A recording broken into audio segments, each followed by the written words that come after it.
So guys, अगर आप एक 12th क्लास स्टूडेंट हैं और प्रिपरेशन कर रहे हैं अपने 12th क्लास के एग्जाम के लिए, तो एकदम सही जगह पे आए हैं गुडविल एजुकेशन चैनल पे।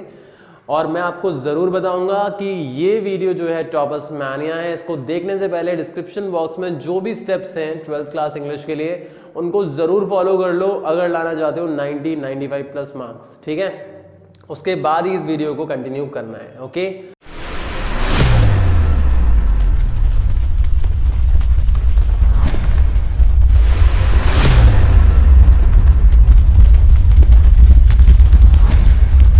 तो गाइज, अगर आप वो सारी की सारी चीजें फॉलो कर चुके हैं तो स्वागत है आपका टॉपर्स मैनिया सीरीज के अंदर। और इस सीरीज के अंदर ये है हमारा टॉपर्स का फंडा नंबर 1। इट मीन्स हमारी सबसे पहली वीडियो, और इसके अंदर मैं आपको कुछ इंपॉर्टेंट बातें बताऊंगा, ध्यान से सुननी है और आने वाले टेस्ट के अंदर उसको फॉलो जरूर करना है। ठीक है, तो गाइज सबसे पहली चीज देखो, जो टॉपर्स होते हैं ना वो दूसरे प्लैनेट से नहीं आते हैं। टॉपर्स भी हमारी तरह ही होते हैं, उनके भी 2 हाथ होते हैं, 2 कान होते हैं, 1 नाक होती है, 1 मुंह होता है। तो आप कभी भी सबसे पहली चीज अपने आप को अंडर एस्टिमेट मत करो कि मैं तो टॉपर हूं ही नहीं, मैं उस कैटेगरी का स्टूडेंट नहीं हूं। वो student A grade, A+ grade quality के होते हैं और मैं तो C ग्रेड हूं, B ग्रेड हूं। ऐसा कुछ नहीं सोचना। बस कुछ चीजें होती हैं, उनके कुछ ऐसे प्रिंसिपल्स होते हैं जिनको हमें फॉलो करना होगा। सबसे इंपॉर्टेंट होता है गाइस भीड़ में से निकलना, मतलब अपने पेपर में थोड़ा सा डिफरेंस क्रिएट करना। तो ये डिफरेंस वर्ड जो है ये बहुत इंपॉर्टेंट है। अगर आप चाहते हो कि आप एक टॉपर बनो और टॉपर्स मैनिया के अंदर आप बेनिफिट उठाना चाहते हो, तो सबसे पहली चीज आप अपने पेपर में डिफरेंस क्रिएट करो। मतलब जो चेकर है उसको देखना चाहिए कि भाई ये बंदा सबसे अलग है, एक्स्ट्रा ऑर्डिनरी है।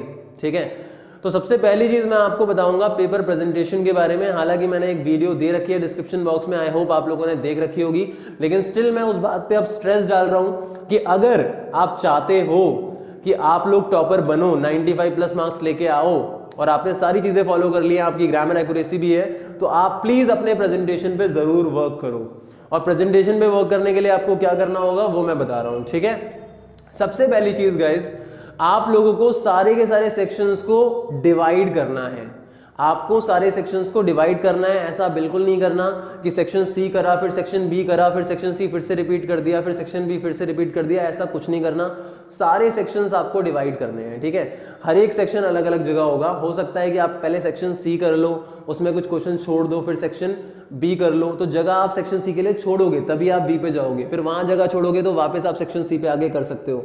सारे सेक्शन सेपरेटली डिवाइड होने चाहिए, बहुत इंपॉर्टेंट है गाइस। दूसरी जो चीज है वो ये है कि राइटिंग सेक्शन जब आप करोगे ना तो एक पेज पे एक क्वेश्चन। इसका मतलब अगर आप लेटर कर रहे हो और एक पेज से वो क्वेश्चन दूसरे पेज के हाफ तक वो कंटिन्यू हुआ है, तो आपको आर्टिकल उसके नीचे से नहीं करना है, क्योंकि जितनी भी राइटिंग सेक्शन की कंपोजिशंस है वो सिंगल पेज पे ड्राफ्ट होती हैं। तो उसके नीचे से करने की जगह आपको न्यू शीट से वापस स्टार्ट करना है। फॉर एग्जाम्पल, अगर आपने लेटर करा तो letter first page, half page, फिर उसको छोड़ दो, फिर अगले पेज से करो। वहां please turn over, it means PTO आप लिख सकते हो। ठीक है, मतलब राइटिंग सेक्शन के जितने भी क्वेश्चंस हैं वो आपके एक के बाद नीचे से स्टार्ट नहीं होंगे, अगले पेज से ही स्टार्ट होंगे।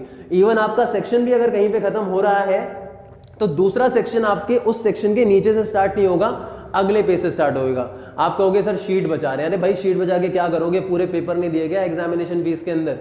तो आप लोगों को पूरा का पूरा यूटिलाइज करना है। PTO लिख देना, please turn over, page turn over. ठीक है, तो आप इस तरीके से यहाँ पे अपने सेक्शंस को डिवाइड करने वाले हो, तो इस चीज का आपको ध्यान रखना है। ठीक है, तीसरी चीज गाइस क्या है? जो तीसरी चीज है वो ये है प्रेजेंटेशन के अंदर कि आपको क्या करना है, अपने पेपर को थोड़ा सा अपीलिंग बनाना है, क्लीन रखना है। फालतू की जितनी भी घुचड़ मुचड़ होती है वो सब बिल्कुल भी नहीं करनी है आपको। अगर आपकी एक लाइन गलत हुई भी है ना तो आपको शेप तो बिल्कुल नहीं बनाना, सीधे बस नॉर्मली एक सिंगल लाइन से उसको काट देना है। ठीक है, और जितने भी क्वेश्चंस आप करने वाले हो उन सारे के सारे क्वेश्चंस की आपको हेडिंग्स डालनी है, और जो हेडिंग आप डालोगे वो ऑल्टरनेट पेन से डालोगे। मतलब अगर आप एक बॉल पेन राइटर हो तो ब्लू बॉल पेन आपके पास पूरे पेपर के लिए है, और ऑल्टरनेट में आप एक ब्लू जेल पेन रखो। और जितने भी क्वेश्चन करोगे, मतलब 12 के 12 क्वेश्चंस, तो आपको उनकी क्या करनी है, हेडिंग्स डालनी है। फॉर एग्जाम्पल, अगर आप लिटरेचर कर रहे हो, उसमें स्टैंजा कर रहे हो, तो आप डाल दो हेडिंग RTC जेल पेन से। शॉर्ट क्वेश्चन कर रहे हो तो शॉर्ट क्वेश्चन हेडिंग डाल दो। लॉन्ग कर रहे हो तो लॉन्ग क्वेश्चन डाल दो, फ्लैमिंगो ब्रैकेट में लिख दो। Long question Fleming Vistas bracket में लिख दो। ऐसे करेक्टर स्केच कर रहे हो तो करेक्टर स्केच हेडिंग डाल दो। अनसीन पैसेज कर रहे हो तो अनसीन पैसेज हेडिंग डाल दो। ऐसे 12 के 12 क्वेश्चंस की आपकी हेडिंग आएगी। ये बहुत ज्यादा इंपॉर्टेंट है। साथ में आपको जो पेपर आप कर रहे हो वहां पे साइड में मार्जिन्स भी लेने हैं। मार्जिन्स इसलिए लेने हैं ताकि आपकी एक प्रॉपर अलाइनमेंट आए, एक प्रॉपर शेप आए उस आंसर शीट के ऊपर, और आपकी जो लाइन की एंडिंग है वो बार बार कभी इधर कभी इधर कभी इधर कभी इधर कॉलम में नहीं होनी चाहिए, एक पर्टिकुलर अलाइनमेंट में होनी चाहिए ताकि पेपर आपका थोड़ा सा अपीलिंग दिखाई दे। तो गाइज इस चीज का भी आपको ध्यान रखना है, ठीक है। और साथ में जब आप ये क्वेश्चंस करोगे तो लास्ट में जाके जब आप पे टाइम बचेगा तो एक पेंसिल, मार्जिन भी आपको पेंसिल से ही लेने हैं। मार्जिन का फायदा ये भी होगा कि थोड़ा मार्जिन ले लोगे तो शीट ज्यादा भरेगी तो ज्यादा बेटर रहेगा, ठीक है। लास्ट में उसी पेंसिल से आपको 12 के 12 क्वेश्चंस को डिवाइड करना है लाइन से। फॉर एग्जांपल आपने लॉन्ग क्वेश्चन करा, फिर नीचे दूसरा लॉन्ग क्वेश्चन करा है, तो एक सिंगल लाइन से उन दोनों क्वेश्चन को डिवाइड करो। इसका मतलब ये नहीं है कि आप शॉर्ट क्वेश्चन को डिवाइड करने लग जाओगे, 4 शॉर्ट क्वेश्चन है उनको भी डिवाइड करे जा रहे हो। मतलब जो मेजर क्वेश्चन है 1 2 3 4, तो हर एक क्वेश्चन से क्या कर दो, डिवाइड कर दो अपनी उस पेंसिल से। तो गाइज ये सारी की सारी चीजें करनी है। कई सारे बच्चे कहते हैं सर हेडिंग डालने में हमारा टाइम वेस्ट नहीं होगा। अरे एक बात बताओ मुझे छोटी सी, अगर आप 12 हेडिंग्स डालोगे 12 क्वेश्चन की, कितने मिनट लगेंगे यार? 1 मिनट, 1.5 मिनट, मतलब 1.5 मिनट ही बचाना है तुम्हारे को। मैंने जो प्रेजेंटेशन वर्क बताया है उस वीडियो के अंदर, वहां टाइम सेव भी तो होगा कुछ चीजों के अंदर, तो 1.5 मिनट यहाँ पे लगा दो। क्योंकि अगर ये 1.5 मिनट जो है आपके पेपर में 5 मार्क्स बढ़ाने में मदद करेंगे तो इसमें क्या गलत है?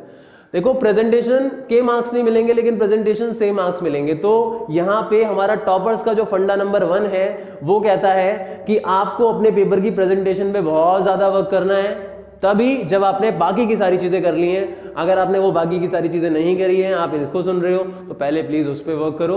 तो गाइज ये था हमारा टॉपर्स का फंडा नंबर 1। अब हम वेट करेंगे नेक्स्ट फंडे के लिए जो होगा हमारा फंडा number 2। So guys thank you so much. आग की तरह फैला दो वीडियो को और शेयर कर दो और चैनल को सब्सक्राइब कर दो।